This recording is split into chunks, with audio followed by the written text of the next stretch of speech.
Hey guys, welcome back to my YouTube channel Sonia art gallery. तो जैसा कि देख रहे हैं आप, आज के इस वीडियो में मैं इस राधा कृष्ण जी की ड्राइंग को कलर करने वाली हूँ। और इसको कलर करने के लिए मैं यहाँ पर एक्रेलिक कलर का यूज़ करूँगी।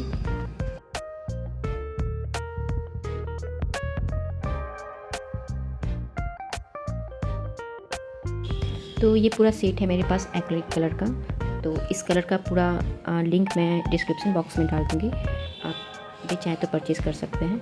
और अभी जो मैं इस ड्राइंग के लिए कलर सेलेक्ट कर रही हूँ वो ये है ग्रे कलर, जिसको मैं फर्स्ट बेसिक लेयर के तौर पे पूरे बैकग्राउंड में देने वाली हूँ।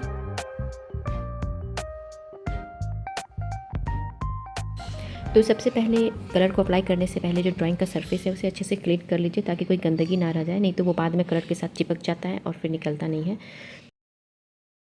अब इस कलर को डायरेक्ट बैकग्राउंड में नहीं अप्लाई करेंगे। सबसे पहले इसका एक छोटा सा अमाउंट लेंगे और उसमें पानी ऐड कर एक पतला सा घोल तैयार करेंगे।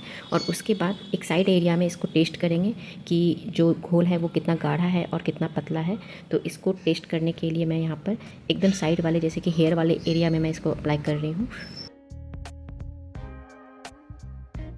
अब इसको कुछ देर के लिए छोड़ना पड़ेगा, 5-10 मिनट के लिए, ताकि ये अच्छे से सूख जाए। उसके बाद ही हमें पता चलेगा कि ये कलर अप्लाई करने के लिए ठीक है या नहीं। तो जैसा कि मैं देख रही हूँ यहाँ पर कि जो कलर मैंने यहाँ अप्लाई किया है वो ज़्यादा गाढ़ा लग रहा है, क्योंकि जो आउटलाइन है वो अच्छा से क्लियर नहीं दिख रहा है। तो आगे कलर करने में मुझे दिक्कत होगा, तो इसलिए इसमें थोड़ा सा मैं और पानी को ऐड करूँगी और उस जो घोल है उसको और थोड़ा पतला करूँगी। और उसके बाद मैं सारा जो बैकग्राउंड है बॉर्डर को छोड़कर वो मैं सारा कलर कर रही हूँ। ये बेसिक लेयर देना बहुत ज़रूरी होता है। एक्चुअली मैं तो हर अपना ड्राइंग में ये बेसिक लेयर देती हूँ।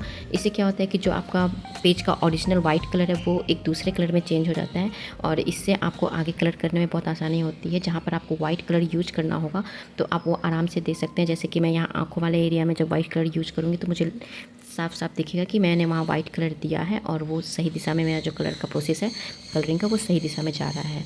तो इसके लिए मैं ये करती हूँ, और आपको अगर अच्छा लगे तो आप भी अपने ड्राइंग में ज़रूर अप्लाई करें। अब नेक्स्ट आता है ब्रश का सिलेक्शन। तो ब्रश का सिलेक्शन भी बहुत अच्छे से करना पड़ता है। जैसा आपका ड्राइंग का एरिया है उसके अकॉर्डिंग आप ब्रश का सिलेक्शन कीजिए। तो सबसे पहले मैं ये राउंड ब्रश नंबर 6 का यूज कर रही हूँ, जहाँ पे ज़्यादा बड़ा एरिया है उसको कलर करने के लिए, और छोटे छोटे एरिया के लिए मैं 0 और नंबर 1 साइज वाले ब्रश का यूज़ करूँगी। अभी फ़िलहाल मैं राधा रानी के आँखों से जो है कलरिंग स्टार्ट करूँगी, और जिसके लिए मैंने ये सब कलर सेलेक्ट किया है, जिसका पूरा नाम और डिटेल्स मैं डिस्क्रिप्शन बॉक्स में डाल दूँगी, तो आप जाकर वहाँ चेक कर सकते हैं। अब कलरिंग का प्रोसेस स्टार्ट करते हैं, क्योंकि ऑलरेडी बहुत लेट हो चुका है। तो आइए वीडियो को आगे कंटिन्यू करते हैं। और मैं जैसे कर रही हूँ आप अच्छे से देखिए, एब्जॉर्ब कीजिए। और इस पार्ट में मैं बस आई के एरिया को ही कंप्लीट करने वाली हूँ, क्योंकि सिर्फ आई को बनाने के लिए मुझे पूरे 5 से 6 घंटे लगे हैं।